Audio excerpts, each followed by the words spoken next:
Hi folks, welcome back to the Tabletop's Edge. Today I'd like to talk a little bit about the Tactical Combat Series, or TCS. Designed by Dean Essig and originally published by The Gamers and subsequently published by Multiman Publishing, this series is almost 35 years old now. It started back in 1989 with the release of Bloody 110, and is the second game series actually that the Gamers ever produced after their Civil War Brigade series. Now the game, for those of you unfamiliar with TCS, is, as the name would imply, a tactical level game where units represent infantry platoons, heavy weapon sections, and individual vehicles or guns. It's 125 yards to the hex, and turns are 20-minute turns in the daytime and 1-hour nightly turns.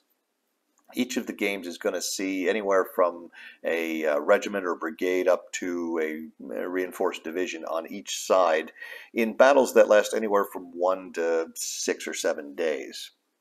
Now, to date, there have been 18 games published in the series, and of those, all but 2 are on World War II subjects. One of them, Semper Fi, covers Marine battles during the Korean War, and then the other, Force Eagles War, which was actually the second game ever published in the TCS, is set in the 1980s and featured a contemporary, at least at the time of publication, subject for the game. Now, Force Eagles War is kind of unique in a couple of ways. First, it's outside of the normal numbering system that the Gamers used for all of their games.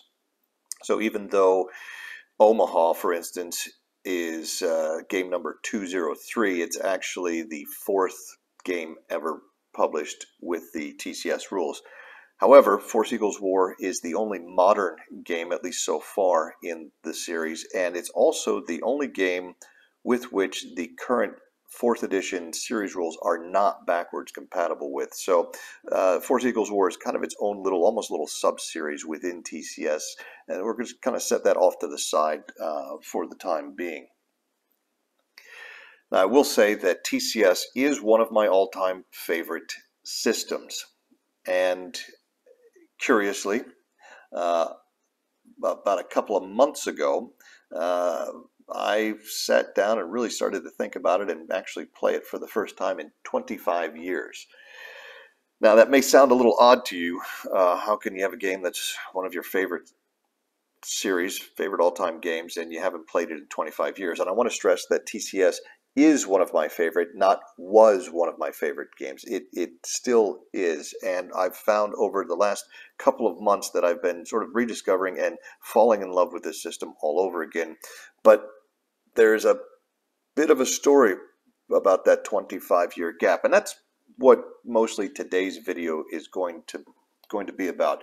For those of you familiar with TCS, you'll probably understand the reference to the series title op sheets for what will be a kind of a new series on the channel. It'll come out from time to time whenever I sort of get the bug to do some TCS content.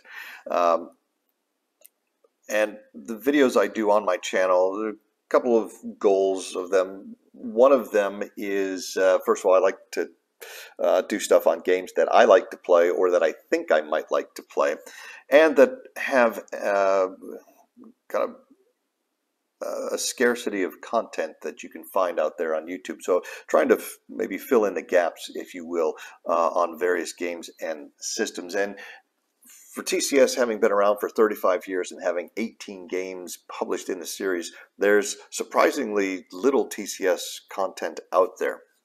Now, there are 2 big exceptions to that. The first is Kev over at Big Board Gaming. He has done a number of TCS videos over the years. I think he's got something like almost 80 videos uploaded on his channel, and it's good stuff. I highly recommend you go check that out. The only problem is that a number of the videos, most of the videos are only a few minutes in length, so they really do kind of leave you wanting more TCS coverage, but you will get a really nice look at a number of games in the series. So I highly recommend Big Board Gaming and their TCS content.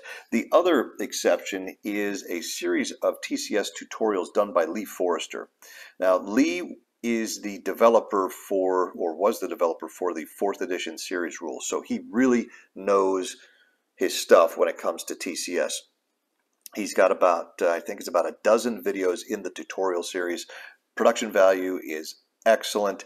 Lee does a really nice job of walking you through and explaining all of the sections of the rule book in an easygoing, clear, easy to understand way. He includes examples of the rules in each of the videos for the sections he's talking about. So if you are interested in sort of the nuts and bolts of how current TCS works, I strongly recommend his tutorial series. If you're struggling with some of the concepts in the game, generally I would say this is a fairly simple or certainly not a complex game to learn, but there are some kind of unique concepts in here which can be a little tricky to grasp at first. If you're having any sort of difficulties with the rules, I absolutely recommend you checking out Lee Forrester's excellent tutorial series. And because that exists, I will not be doing any type of TCS tutorials. There's no way I could do a tutorial to the level that Lee has done.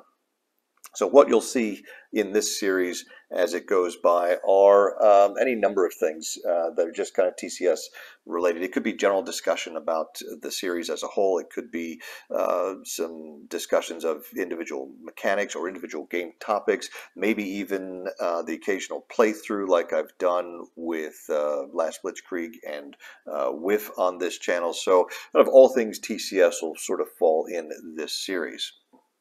Now, there's another reason why I'm doing this video now, and I'll get to that at the end of the video today. But to come back to the question of how did I get here where I am today with TCS, where I've got a game that is it's kind of an all-time favorite, and yet there was a 25-year gap where I never played it. And that's really what today's video is going to be about. Is almost like a maybe like a personal retrospective of TCS. So we're going to walk through sort of my history with TCS, talking about a number of the games you see here on screen in front of you, and sort of how things have progressed over the years to get to the point here where I am now sort of falling in love again with a really great system. So I guess the best place to start is, well, in the beginning. Omaha, the Bloody Beach. This is where it all began for me in a number of ways, actually. Not only was Omaha the first TCS game that I ever bought and played, it's also the first game that I had ever purchased from the gamers. And I remember walking into my friendly local game store back in 1991 down in Orlando and seeing this game on the shelf by some game company that I had never heard of. Looked interesting, so I pulled it off the shelf, turned it over, and read the back description. And when I saw that the game covered the entirety of the landings at Omaha Beach, the entire 1st Infantry Division, as well as most of the 16th Infantry Division, I was hooked. If you've seen any of my other videos on this channel, you'll know that I am probably the world's biggest sucker for monster games. The bigger, the better in many ways. And the thought of being able to play through an entire nearly 2-division amphibious assault at the platoon level back then, just, yeah, right up my alley, right? So I immediately bought the game, brought it home, tore it open, and you can see here I wanted to show you a little bit of what the game looks like. You see the map and the counters are, well, you know, they're a little drab, a little blah. Remember, this was the early 90s, so the war game graphics back then were not nearly as advanced as they are now, but still, even back then there were a number of much more colorful games. But still, it's very functional. The map graphics aren't necessarily very exciting, but they do work. They are relatively clear, and you can see the counters here are, they're a bit dark is all I would say, but again, the information is on there, and it's functional and easy to use. One interesting thing that Omaha has, and I'll show you on this map here, two of the maps they have in the game unit morale. Now back then they would track it by company morale. It's since changed to battalion morale, but this strip on this particular map is intended to be removed from the map, cut off from the map. So back then, rather than including a separate player's aid like they have in subsequent games, they've got these charts actually as printed as part of the map. So you don't see that a lot, especially nowadays, where you're going to have to actually sort of cut up your maps in order to be able to play the game. Now, it's not a big inconvenience, but again, it's kind of a little bit of a throwback to the old days. You will also, the keen among you will notice that these counter sheets are unpunched, which means this copy has never been played, and that is correct. Omaha, like I said, was the first TCS game that I had played. And reading through the rule book, a couple of things really jumped out at me. The first is the very detailed system they had for handling artillery and indirect fire. And the second one was their command and control rules, where they used these things called op sheets, and they would include several of these, which you could then photocopy for your own use in each of the game. You can see the entire map is reproduced here, and we've got some areas over here for you to record the required information. Now, without getting into the rules of the game, basically in TCS, kind of the core of this system is you will be planning out the operations for your various units, and you're going to be writing them out and drawing out the graphics on these op sheets, and then you're restricted to doing what you have planned out, generally ahead of time in most cases. Each side is going to have a certain command rating, which is going to impact the length of time it takes the units to implement the plans that you have drawn up. And for me, this was something. I had just joined the Army, and here I was staring at something in a war game that looked very similar to what I was seeing in the real world. And so that was kind of like an aha moment. I would say there have been maybe 3 great epiphanies for me in my wargaming hobby over the years, op sheets being one of those. The second one is the action rating mechanic in the operational combat series. The idea of separating the sort of the soft factors, the training, the morale of units from the actual hardware, for me was just a revolutionary idea, brilliant concept, and I think it makes OCS kind of really work, and it allows OCS to show various campaigns that it covers in ways that no other system really can. And the third sort of great aha moment was discovering the Battalion Combat Series. Now, that whole series is so innovative and unique that there isn't any single mechanic I would necessarily pick out of BCS, but I think that is just a fantastic operational level system. So that's my sort of trifecta, if you will, of wargaming brilliance that I've encountered over the years. Now, with Omaha, TCS, like I mentioned earlier, does have some sort of novel concepts, the op sheets and the way they handle command and control being one of them. And so I stumbled through a number of the learning scenarios, of which there are, I think, 6 included in the game. And these are just real small, like I said, teaching scenarios. There are a number of other scenarios ranging in size all the way up to, of course, the big campaign scenario, which takes you through the first 4 days of the landings on Omaha Beach. And it is a huge game. This is, I would say, the biggest game in the TCS series so far, and it was the 3rd game in the series, published way back in 1991. Now, I enjoyed the system, and my buddy and I were playing this game. Unfortunately, as we got out of the learning scenarios and into really sort of the campaign scenario, I mean, if you're into monster gaming, then campaign scenarios are what it's all about in each of those games. So we're playing the campaign scenario in Omaha, and unfortunately, we kind of discovered the fatal flaw in this game. And that is that the German player is just bored out of their skull. They really have nothing to do other than just constantly roll dice, roll dice, roll dice as the Americans are landing. Now, the American player has a ton of stuff to do and they are kept extremely busy. But from just a fun standpoint, an enjoyable gaming experience standpoint, on the German side, it just really didn't cut it. And because of that, I would say that Omaha is really kind of best done as a solo endeavor. It's a solid game. It is good at TCS. This was the game that did kind of hook me into this series. I liked a lot of what it was showing me. It just seemed to be a peculiarity of this particular subject matter that caused it to be a game that we, just kind of set aside after trying to play through that campaign scenario unsuccessfully, I might add. We just gave up after several hours of gameplay, where it just was getting to be torturous almost for the poor German player.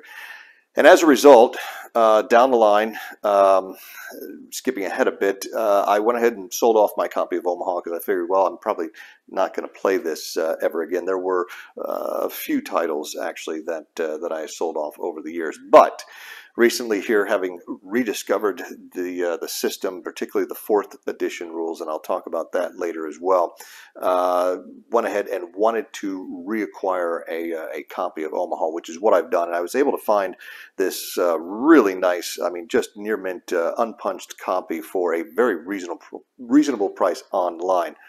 Now with Omaha, we found this fatal flaw. And fortunately, we didn't have to wait that long for the very next TCS game to come out.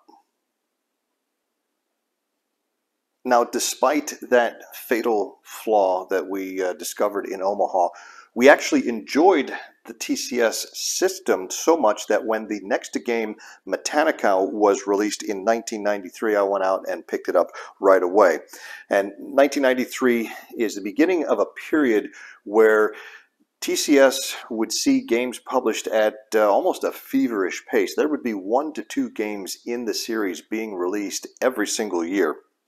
And Metanica here, as you can see, is almost at the other end of the spectrum from Omaha in terms of size. It is a single map game. There are just, I think there were 2.5 counter sheets in this one. All of the units and the markers can fit into a single GMT counter tray, as you see there, quite easily. The other thing that I think stands out to you right away is the graphic design. Much brighter, much improved graphics across the board. You can see they now have separate play aids for tracking morale for each side, so you're not having to cut up your maps in order to play the game. And Metanica is, mainly an infantry fight. Each side does have some vehicles. I think the Japanese have about 10 or 15 tanks total. Same on the American side. They got a few tanks and some 75mm arm half tracks. One of the things that disappointed me a little bit about this game was the lack of a sort of a campaign scenario, a big scenario. Remember, I'm a monster game kind of guy, and while the scenarios in here are interesting, and there is a scenario that does cover about 4 days worth of fighting in October of '42, this was almost a bit of a culture shock, if you will, just from a size perspective, and the fact that it is jungle terrain, it's close-in fighting, and so on. So this was not a topic that necessarily excited me a lot. It is an interesting topic, but we played this a few times. Probably most significant about Metanica is the fact that the third edition of the series rules was released with this game. So you can see we're on game number 4 in the series, 5 if you count Force Eagles War, but I don't. And we're already on version 3.0 of the series rules. They've been tweaking it, and most of the changes, I would say, to this point have really been about have been to the artillery system and sort of streamlining that. If you look at the first edition rules in Bloody 110 and even the second edition rules that were used in Objective Schmidt and Omaha, it was time consuming. There were a lot of dice rolls required to resolve not just indirect artillery fire, but stuff like Overwatch, which is a really key element of this series. And the series rules changes that occurred over the subsequent years have been aimed primarily at sort of streamlining those two processes in particular. The command control, the op sheets mechanic has really remained largely as it was all the way back in first edition, and I do consider those rules to be sort of the heart of this TCS system. The movement combat rules are actually fairly simple, and certainly now with the current edition of the rules play very quickly. They give an excellent tactical feel to the game, but I'll get into that down the road here. For now, just know that with Metanica, like I said, despite the disappointing experience with Omaha, we did see enough in this system that we really liked that I went ahead and picked up the next game in the series. And even though the game may not have been the most exciting or interesting to us, it was actually later that same year, 1993, when the next TCS game was released. Well, we didn't have much time to spend on Metanica before the very next TCS game came out, also in 1993, and that's the one you're looking at here, GT40 or Großdeutschland 1940.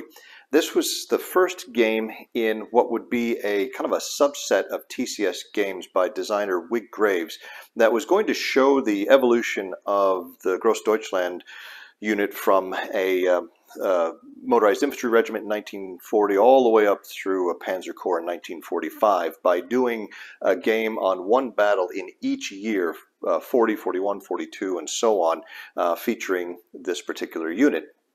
And this game in 1940 covers the fighting over the French town of Stone, or French village of Stone, right after the German breakthrough on the Meuse, May 15th. This is a single day long game.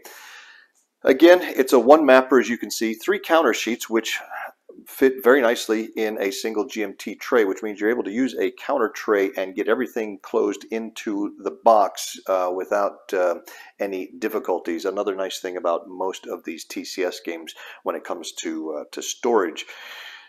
This game is an absolute blast. The Germans have a real nice order of battle with the complete regiment on hand, plus a supporting couple of tank companies from 10th Panzer Division, and I think there's another couple battalions from another infantry regiment.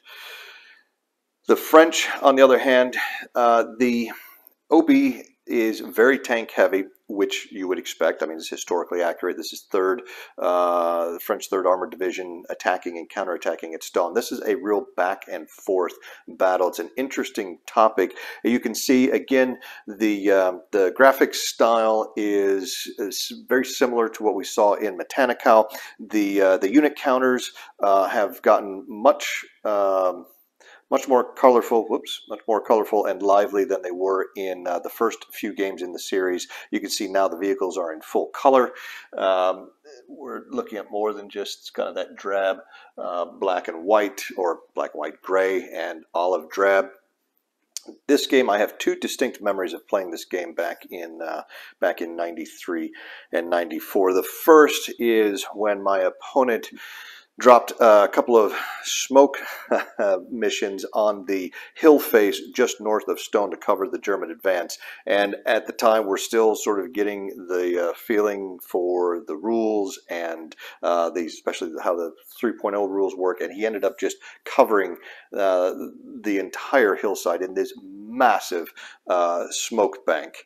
The other was of one of my French Char B tanks just running absolutely amok and overrunning hex after hex of not only German tanks, which in this game you will see the German tanks are really kind of inferior to a lot of what the French have, as well as overrunning German infantry platoons and just creating all kinds of havoc, which if you go back and read accounts of the fighting here, that actually did happen. So again, to me, it was another feather in the cap of TCS that the narrative that I'm getting from the games, and these are very excellent games at giving you a deep, rich narrative, is the same sort of things I'm reading in the history books.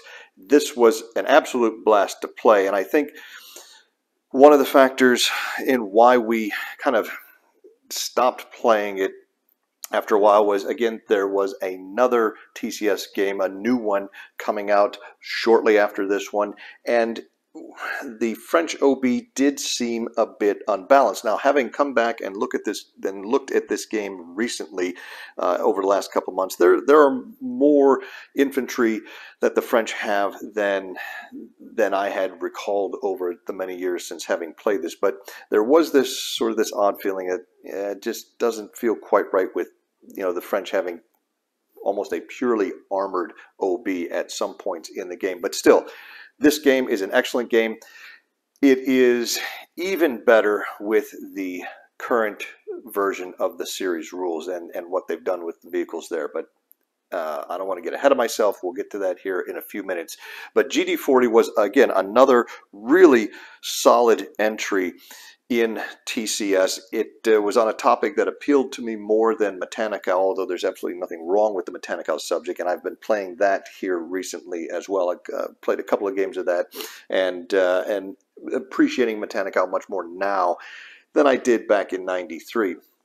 GT40, it's almost inexplicable when I look back on it on why we didn't end up playing this game a lot more than we actually did, because it is a heck of a lot of fun. Both sides get opportunities to attack and defend, and like I said, it is a little bit unbalanced in terms of the force composition on the French side, but that poses some interesting dilemmas for not just the French player but also the German player.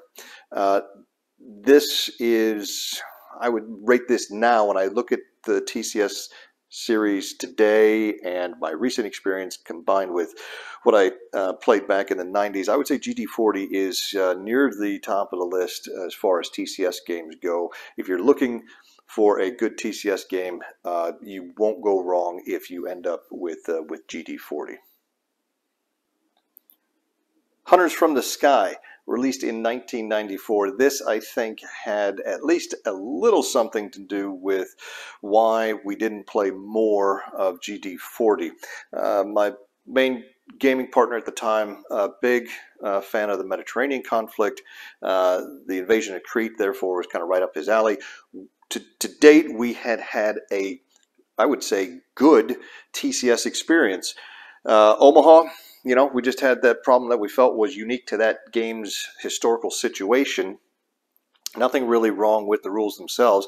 Metanica was more of I guess, a flavor thing where the subject matter at the time just wasn't super interesting to me. And then GT40 was generally a good experience with just kind of this little something in the back of the head about the French OB, really, that couldn't quite explain. Even now, it's hard to really kind of put into words after all these years, but I think now I've got a little better understanding of what it was we were experiencing with GT40 back in the day. But 1994, Hunters from the Sky comes out. We pick this up right away. It is a two-map game, as you can see. They are laid out east to west. This is a much glossier map than we've seen so far in the system. Same sort of color palette, and I imagine a few of you may have recognized on the GT40 map that sort of that real garish red color at the top of the hill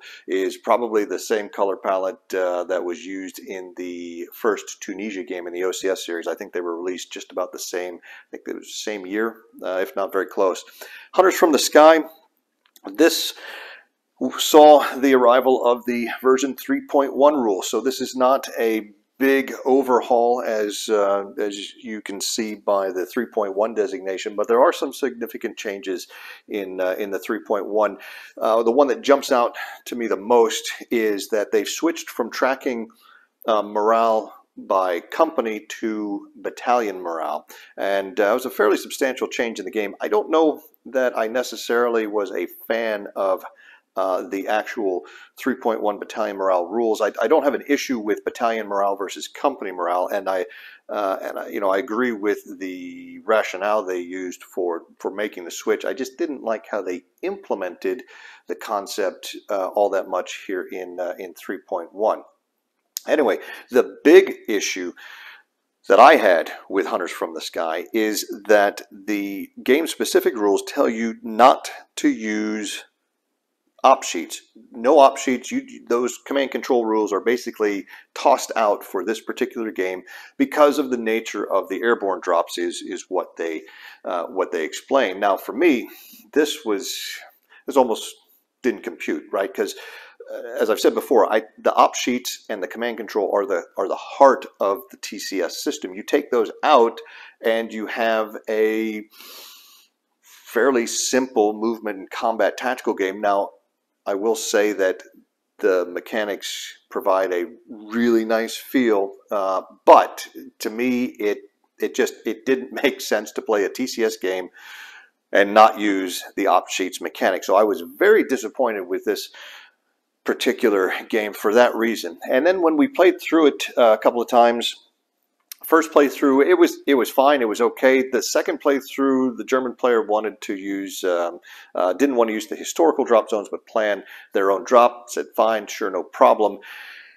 and proceeded to drop everybody west of the Tavernidis riverbed, which means everybody came down basically intact. You don't have that initial chaos and heavy casualties that the historical drops give you, and because of that, they were able to basically lay down some cover to get across the open terrain of the Tavernidis riverbed and then get onto the airfield, really without the New Zealanders being able to put up too much of a fight. It just felt broken to us. Now again, that was with the free drop. You know, playing with the historical drop rules, it wasn't as bad. I just still had the hang up of, hey, there's no op sheets, so is it really TCS if you're not using such a key piece of the rule system?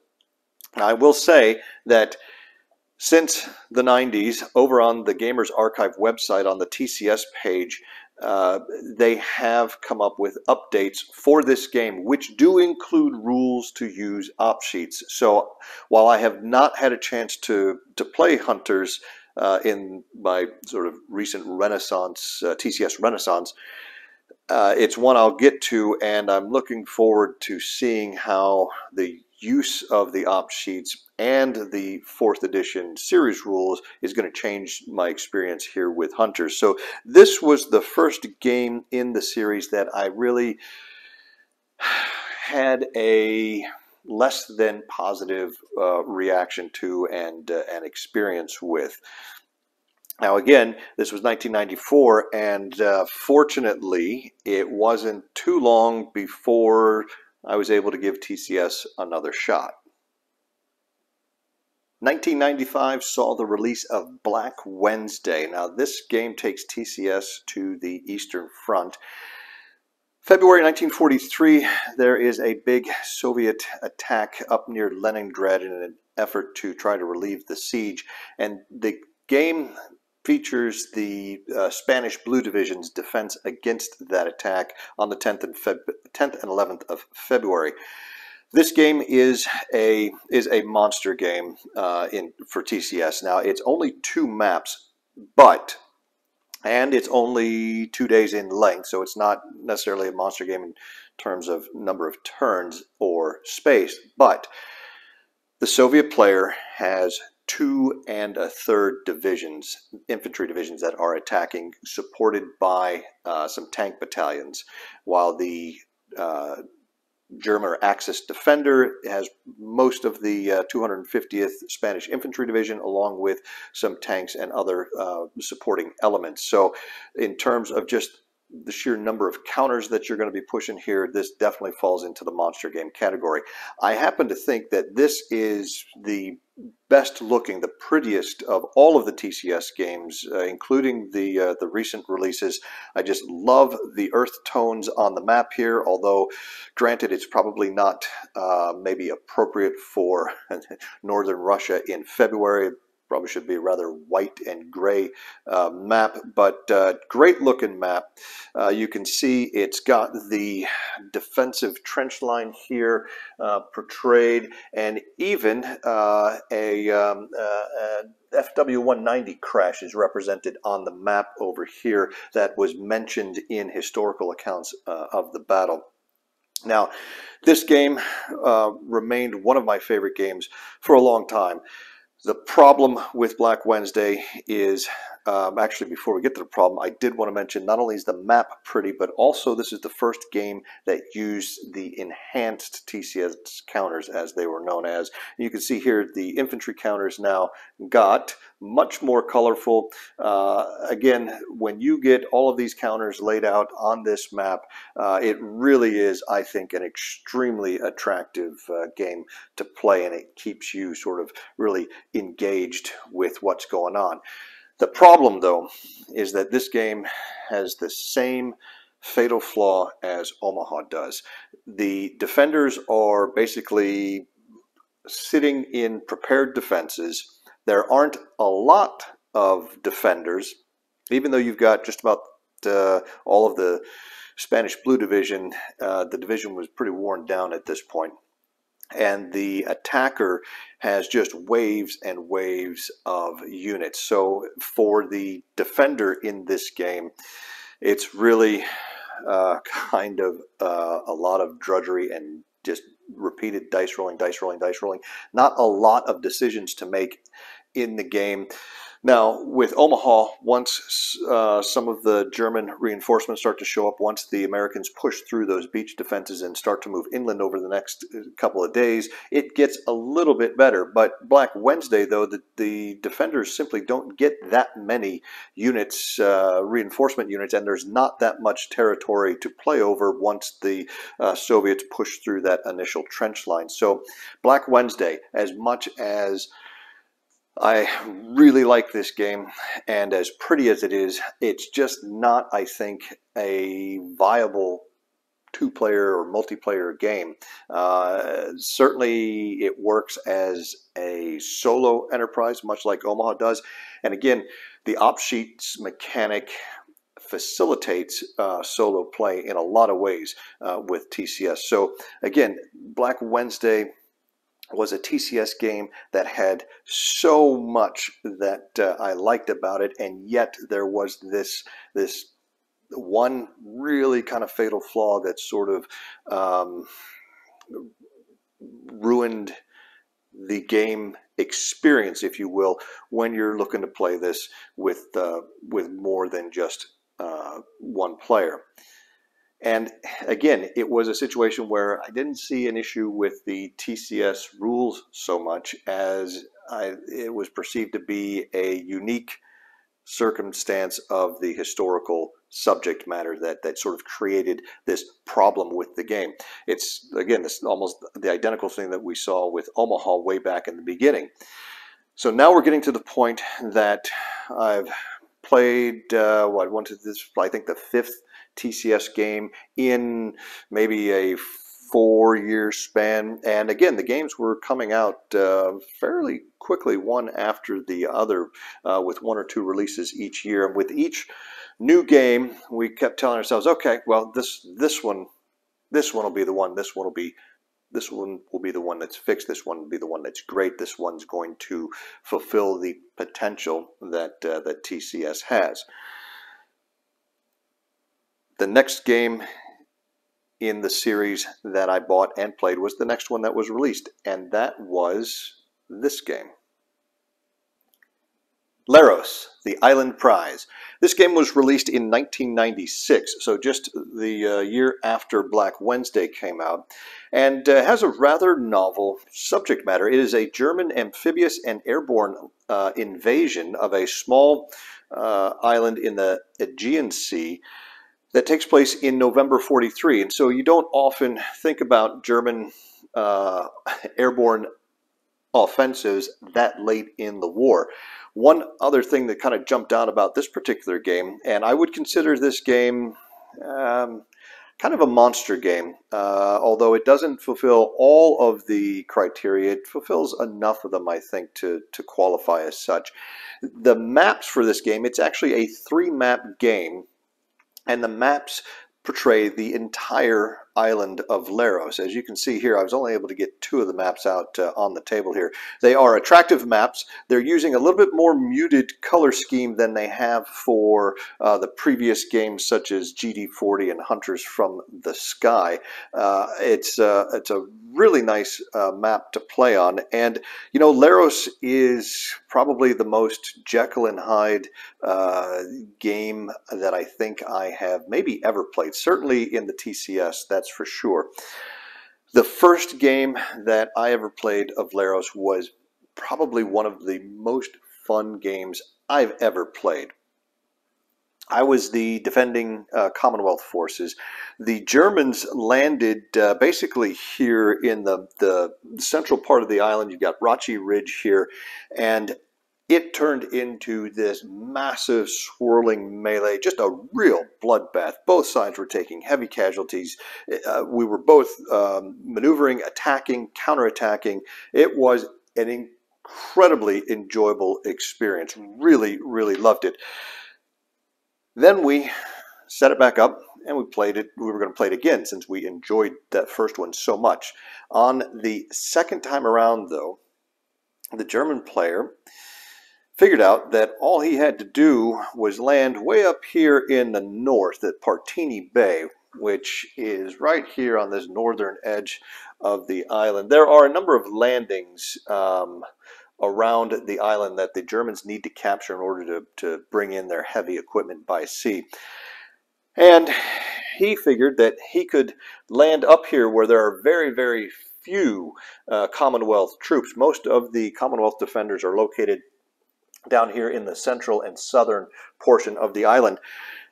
He could land up in the north, land intact, establish a small perimeter up there north of this big Cleety Ridge here and Mount Velia, and basically dig in and just wait to let the Luftwaffe destroy all of the defenders. The amount of air power that is available to the Germans in this game actually make that a viable option, or at least a viable strategy. The game is a monster game in the sense that it is a 3-map game, and it lasts 6 days, the 12th through the 17th of November. Now, there aren't a lot of pieces. There aren't a lot of units necessarily. It's not a big battle in terms of the size of the forces engaged. Black Wednesday has a massively greater number of counters involved. But with 6 turns at the TCS scale of turns means you're looking at a lot of turns, well over 100 turns, and it's going to take a while to play through this game. And what we found was the German was able to dig in. The Commonwealth command rating is so poor that it's hard to get these to get the op sheets implemented and to switch over from the kind of the defense posture that they are in at the beginning to having them try to mount a good-sized counterattack is difficult and takes quite a while. And in the meantime, the Commonwealth defenders are just getting obliterated step by step by the constant waves of Luftwaffe air support. And so what we found was, again, a game that had so much potential, could be really fun, but had this sort of this fatal flaw that if the Germans do what the German player did and just land, you know, as far away from the defenders as they could, grab a chunk of real estate, bring in all the heavy weapons they need, and then just dig in and sit on their butts, just turtle for the next 6 days, they would literally kill every single defender without actually having to engage them on the ground, which was, as you can imagine, a significant issue with the game. Now, it's one that I think could be addressed by simply altering maybe the amount of air support that's available. And in fact, again, on the TCS page of the Gamers Archive, there have been some updates to this game that have addressed that. I think also they've toned down substantially the German air support capabilities. But this was just a really, this was, again, it was one of those games that was, oh man, it was almost this great game. In fact, for one playing of it, it was a great game. And it sort of, confirmed the faith that we had had in TCS over the past 5 years. We just found ourselves saying, man, it's a unique problem with this particular release within the series. It's not necessarily a TCS problem, right? Well, that's what we kept telling ourselves. And we really didn't have time to kind of look at it in that much detail, because in addition to TCS, we're also playing a bunch of other games. And I will tell you that in this stretch in the 90s, World in Flames probably accounted for more gaming time than any other single game. So while we were playing TCS, we were also playing a lot of other stuff, to include OCS, like I said, World in Flames, and a bunch of other games. So we kept kind of coming back to TCS, and for one reason or another, just sort of bouncing off of the individual games without necessarily thinking or seeing that it was really a problem with the system, that maybe TCS is actually broken. That hadn't been a thought that had really occurred to us yet. And then later in 1996, the next TCS game came out. Now, before I talk about that one, I did just want to show you, actually, when I was going through the TCS games again here recently, popped open the Laros box to take a look at it, I found an old op sheet from a game back in the day. So just to give you guys that have not played TCS an idea of what an actual op sheet looks like, you can see here, this is an attack op sheet that was written, this is a pre-game op sheet, so it would be implemented at the start of the game by the Germans, and you can see the attack here coming in largely here from the east side of the island. We've got our task organization with the various battalions and units that are involved, their failure instructions should we determine it not be possible to fulfill the objectives, and then these written notes for each of the units, sort of clarifying what we have here on the graphic. And again, that's the op sheets are a really kind of unique in wargaming terms, but also give the player the feel that you're actually, you know, sitting here planning out operations, and then the way the movement and combat mechanics work, it flows. It gives a real nice historical feel. You're constantly thinking in more in real world terms a lot of times than you are in game mechanical terms, for lack of a better phrase. But with Laros, again, an almost great game that ended up leaving a bad taste in our mouths before the next TCS game was released. Fresh on the heels of Laros, in the same year, as a matter of fact, 1996, GT41 was released. Now, this was the second game in that Großdeutschland series, and it finds Großdeutschland in 1941 October. This is part of Operation Typhoon, where Gross Deutschland is trying to attack northeast along the highway out of the town of Metanica that you see here in the lower left corner of the maps. This is another big TCS game. It's 2 maps and quite a number of counters, although it does still fit all within a single counter tray, which is nice. Now, Laros is probably the point where my general goodwill towards TCS started to turn a bit. It really was a bitter pill seeing the issues with Laros. It really did leave kind of a bad taste in my mouth, and not because it was a bad game. Quite the contrary.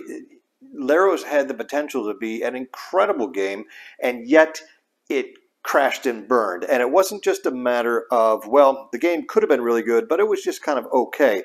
The game ended up being absolutely broken by this one relatively, one would think, minor issue.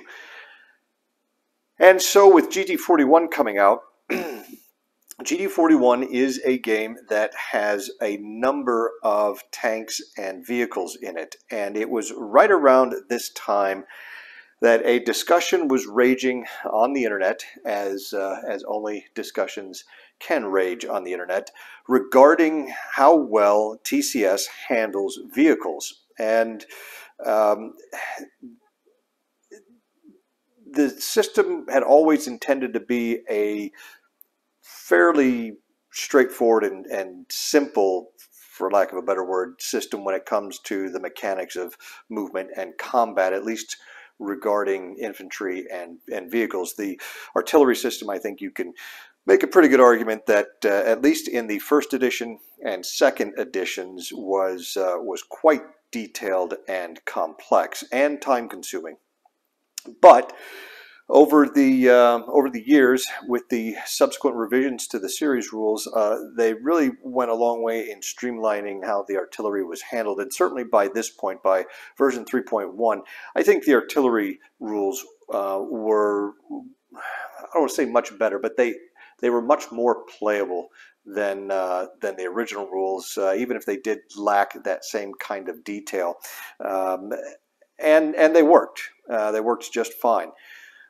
But there were some legitimate criticisms about vehicles in the system, and the discussion, which I followed fairly closely at the time, really just kind of served, especially coming as it did on top of the big disappointment of Laros and the other somewhat lesser frustrations with each of the previous TCS games, really started to demoralize me when it came to TCS. As a result of that, even though the subject matter in this particular game is one that interested me, it looked like it could be an engaging topic. It's one that I could never just really bring myself to play because of the impression that the vehicular rules were, for lack of a better word, broken. At least in games that had a large vehicle element. And perhaps this is what had been bothering me, or just sort of nibbling away at the back of my mind with GT40 several years previously when we played that, because that is a game that is very vehicle heavy, at least on the French side of it. And so it may have been something where it just wasn't ringing true, and I didn't realize at the time that it was a structural problem with the series rules and how it handled vehicle capabilities. So GT41 is one of those games that it looks good. At the time, like I said, just could not bring myself to even really try this, and which is disappointing because I do think there is a good game here. Now, we've moved on to 4th edition rules currently, and GT41 is fully compatible with those 4th edition rules. So I intend to try this game with the current updated rules. My suspicions are that that it'll play just fine, and it should be a pretty good game. But this was not quite the end of the TCS saga for me. After GT41, the next game came out in 1997, and it was Semper Fi. Now you'll notice I don't have a Semper Fi box to show you. I did purchase it at the time, and Semper Fi is a little bit different from the other TCS games. Not only is it on the Korean War, but it's also, the scenarios are all a bunch of, I'll say, tiny scenarios. A number of the TCS games are small games. Metanica is a small game. GT40 is not a big game either. But by those standards, Semper Fi is even smaller, and I would say it's a tiny game. Now, I'm not a big fan of tiny games to begin with. The Korean War is just a subject that really doesn't interest me very much. But I picked it up, I think, maybe just on sheer hope that perhaps, you know, this might be the time that I find a TCS game that knocks it out of the park. But sadly, that wasn't the case. And it's not that there's anything wrong with Semper Fi. It really isn't. It's much more a matter of personal taste. So that even today, with my renewed appreciation and enthusiasm for TCS, I don't really plan on picking up Semper Fi, simply because it doesn't have really any interest for me from a topic perspective. Following Semper Fi, also in 1997, was A Raging Storm. Now, A Raging Storm was released in a rather bad condition. It was riddled with errata, including a lot of counter errata. Now, every game I've seen has some sort of errata. It's bound to happen. You know, you don't like it, but you can live with it. But what really gets me are counter errata and map errata, because I can't just, you know, if it's a rule or a scenario information errata, I can just pen and ink change that in the books, no big deal. But when it comes to the physical components, the counters and the maps, that's a different story. And A Raging Storm, the release was so bad that it actually prompted a rather angry apology by Dean himself on the state that the game was released in. And I did pick it up. I looked at it, and by this point, that was pretty much the straw that broke the camel's back. Never even attempted to play A Raging Storm because of the state that the game was in with the errata, coupled with the fact that there were serious doubts about how well TCS in general handles vehicles. And so, sadly, it was in probably late 1997, after A Raging Storm came out, that I pretty much reluctantly sort of wrote off TCS. And for the next 25 years, really never played the game, didn't think about it that much. In fact, I got rid of a number of the games that I owned. I didn't get rid of all of them because, like I said, the TCS, there is something about this series that has always really grabbed me. And there were a few games that I just couldn't bring myself to get rid of for various reasons. And so they've been sitting on my shelf for the last 25 years. And then for some reason, a couple of months ago, I get this tactical gaming bug, and was really itching to play something tactical. Now, I have GTS. That's a fantastic tactical system. I really love GTS, but it's a bit involved. And I was looking for something that maybe played a little more smoothly, a little more quickly, kind of a fast-playing yet still enjoyable game with a little bit of meat on it. And you know, I took a glance at some of those TCS games that were still sitting on my bookshelf, and it got me to thinking a bit. After 1998, I really stopped paying attention to TCS. You know, I was aware, sort of tangentially, that some new releases had come out. After A Raging Storm, the next one was A Frozen Hell in 2000, and A Raging Storm kind of marked the end of an era, not just with me personally and my involvement with TCS, but there was a run of years there from 93 through 97 where there were one or two games being published every single year in the series. And then all of a sudden it kind of slows down for a couple of years. You get a Frozen Hell in 2000, and then you get Screaming Eagles in Holland in 2002. And then it wasn't till 2009. So, well, actually, I take that back. Bloody Ridge, another Guadalcanal game, was released in, I think, 2006, maybe 2005. So again, as we get into the early 2000s now, it's one game every 2 to 3 years.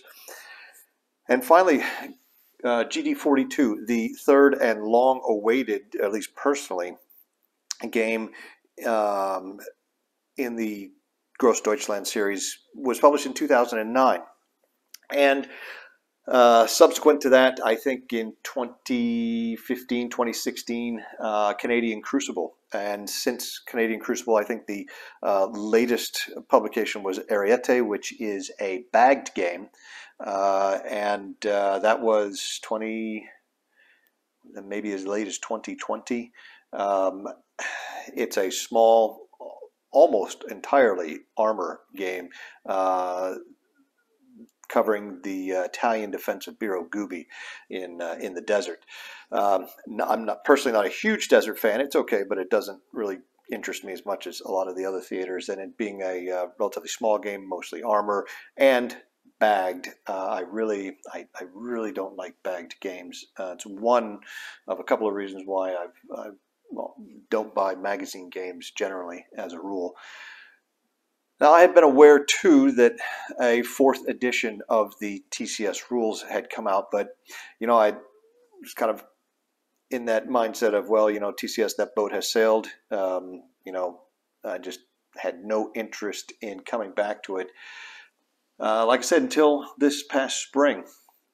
And I still am not quite sure what exactly it was, but just getting in this tactical mood, looking for a good tactical game that played well, didn't require a lot of real sort of intense procedural gameplay. So as much as I like GTS, those games can be a little involved, and many of them are pretty big games too. And I didn't want to get into something quite that big, at least at this time. So when the TCS games that I still had on the shelf caught my eye, it really did get me thinking about maybe seeing what that 4th edition really looked like of the TCS rules. Did they, in the end, manage to fix the issues with the vehicles and how that was handled? And so I tracked down an electronic copy of the 4th edition rules and just kind of started flipping through them and reading through them, and it brought back a lot of memories of play back in the 90s, because 4th edition is still at its core, the same TCS game that I first played and kind of fell in love with. However, there are some substantial differences, and it's not restricted just to the vehicles, but they really have radically changed the way vehicles are handled compared to the older games, and it really intrigued me. And so, as you can see by the copies of the games printed subsequent to A Raging Storm, I went out and picked up some of those copies. The first one I did get is GT42, because, like I said, the Gross Deutschland division, I really loved the concept of that series of games just from the very beginning, back when GT40 was announced and when that first came out. And GT40 was one of the games that I had played in the 90s that was just really enjoyable, really fun. GT41 looked like it could have been, but again, we had the vehicle issue, which kind of kept me from ever really experiencing that. So I just decided to jump right in with GT42 and the 4th edition rules. And wow, not that it's going to be a spoiler, but I'm really, really impressed with what they've done with the fourth edition here. I'm really digging the changes that they've made. I think they're huge improvements. My experience with GT40, even though I'm still just kind of scratching the surface, you could say, is has been a tremendously good experience, and it really kind of re-engaged me with this system, I think, more than anything else. And so with that, I definitely wanted to pick up the other games that I had missed, and I've even gone back and hunted down new copies of the games that I had gotten rid of 15 or 20 years ago. The fact that I can take these fourth edition rules, the current rule set, and I can use them with any of these older games all the way back to Bloody 110 itself, which I have a copy of that arriving soon. I really am going to be making up for lost time, I think, here with the TCS. I consider GT42 at this point to be the sort of the crown jewel of TCS. It is my favorite game so far that I have played, and I have not yet played all of them. I've not yet gotten a chance to really get into a Frozen Hell or Screaming Eagles here, or even GT41 for that matter. But GT42, it's on the largest side of the TCS spectrum. It's only 3 counter sheets, but it does have 3 maps, and that raises an interesting I want to say issue I've found with some of the smaller TCS games in the past. Metanica is a single map game. GT40 is a single map game. There can be a little bit of a lack of room for maneuver. And just to kind of illustrate this, GT40 is a 1-map game with 3 counter sheets. GT42 is a 3-map game with 3 counter sheets. What I'm seeing on the GT42 maps is a lot more room for maneuver, different avenues of approach. You've got a more spread out defense in many cases, and it leads to even more interesting gameplay and situations. And the good thing is, I'm talking about TCS now, and a lot of these games are out of print. In fact, if you go to MMP's website, they only have copies, and these are bagged copies of Ariete, which was published as a bagged game. They also have some bagged copies of GT42. Now, you won't get the box, but they've got them available on their website for $54. And for the quantity and quality of gaming you'll get out of that game, out of GT42, $54 is a steal. Obviously, they're bagged, so that indicates they're running low on stock, and with MMP, they're not going to be reprinting anything. So if you are interested in TCS, GT42, I think, being at least certainly my favorite game of the system so far, it's got the 4th edition rules. It's a good place to jump in because you'll be learning the game. If you haven't played it before, you'll be learning the game with the current rules set. It's an interesting situation. The Soviets are on the attack. This is set during Operation Mars. It's the Großdeutschland, or at least 3 battalions of the Großdeutschland and some other assorted German battalions trying to stop the Soviet 3rd Mechanized Corps from punching through the Luchesa River Valley. It is, I think, about 4 or 5 days, maybe 6 days, I think, total for the campaign game. But there are a number of smaller and shorter scenarios, including some 1-map scenarios that are really engaging. Now, in a way, I feel kind of like me and TCS may be cursed, because just as I am having this renaissance of TCS in my wargaming life, it appears that TCS may be dying. It may be on, well, it is definitely on life support, I would say. The fact that we've only had 5 games published in the last 23 years, compared to the number of games that were published during the 1990s. And that kind of brings me around to the other reason why I'm making this video today. MMP on their website, if you look at their TCS page, they basically come out and said they're giving TCS one more chance. They were going to retire the series and just be done with it, but they believe there might be enough demand to support small print runs of Ziploc-only games. And as such, they currently have up for pre-order a TCS game called Goose Green. Now, this Goose Green game has for its subject matter the first land battle in the Falkland Islands War of 1982.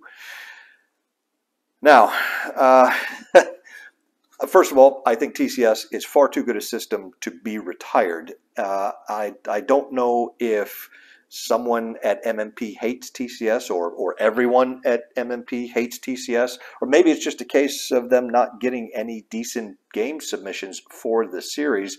And again, part of that may be kind of has to do with the fact that there haven't been many TCS games published recently. So guys are forgetting about it and really, or even not aware of it, because they've come into the hobby well after the heyday of TCS. And so they're just not really aware of it, but it does so many things so well that this is a series that I really strongly think deserves to kind of live on, and live on in more than just small Ziploc bagged games. It seems almost the height of passive aggressiveness for MMP to put the entire future of this series basically on a Ziploc game, a small Ziploc game on a relatively obscure wargaming topic. Like I said, I would love to see GT43, GT44, GT45 even. There are a number of historical engagements that I think would be very well suited to the TCS series, and probably generate more demand and more interest than something like Goose Green. Now, not that I have anything against Goose Green. It'd be interesting to see how Goose Green handles, how TCS fits into that sort of that modern, let's say modern 1980s land combat. The only previous game that has done anything close to that is Force Eagles War. That was a hypothetical situation, and it was way back in the early days of the system. So from that perspective, it'd be interesting to compare Goose Green to, say, Force Eagles War, or even Goose Green to a lot of the World War II games, and see how it differs. And so I would strongly urge you guys, if you are unfamiliar with TCS, if you're curious about it, please go check it out. Definitely head to the MMP site and check out the Gamers Archive page for the TCS. Right now, Goose Green has a pre-order number of 550. It's sitting at 517 as of May 29th, 2023. Another 33 orders, and it'll hit its number. And it's not going to guarantee anything, but I think if MMP sells out of their current TCS stock, if Goose Green does end up being something that's, quote, economically viable for them, then maybe they're going to be more open-minded when it comes to future TCS games.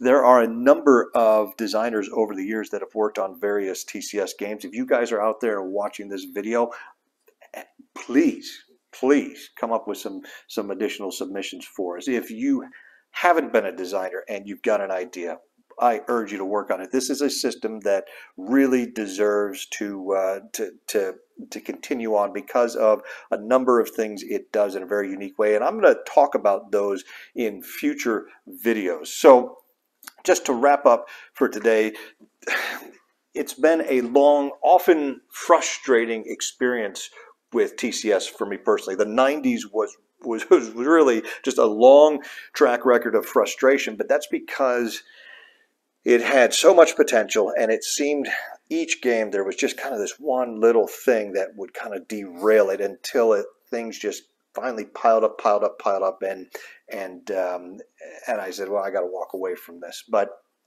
I do regret that to some degree, because I think with this 4th edition of TCS rules, if the game is better than it ever has been. If you're an old TCS player like me and you tried it back in the 90s and you said, this isn't working for whatever reason, I strongly encourage you to get a copy of the 4th edition rules, watch Lee Forrester's tutorials, get a game, and try these 4th edition rules, because I think they are outstanding.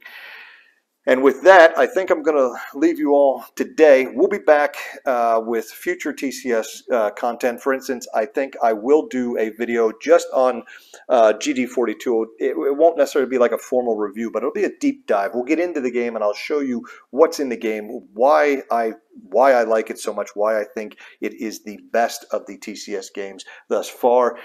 And we'll go from there. We'll see whatever kind of strikes my fancy. If you guys have any suggestions or requests for particular TCS content you'd like to see, let me know, because who knows, that may just be the spark I need to kick off an idea for another video. So that's it for today. Thanks so much for watching. Take care, and we'll see you next time.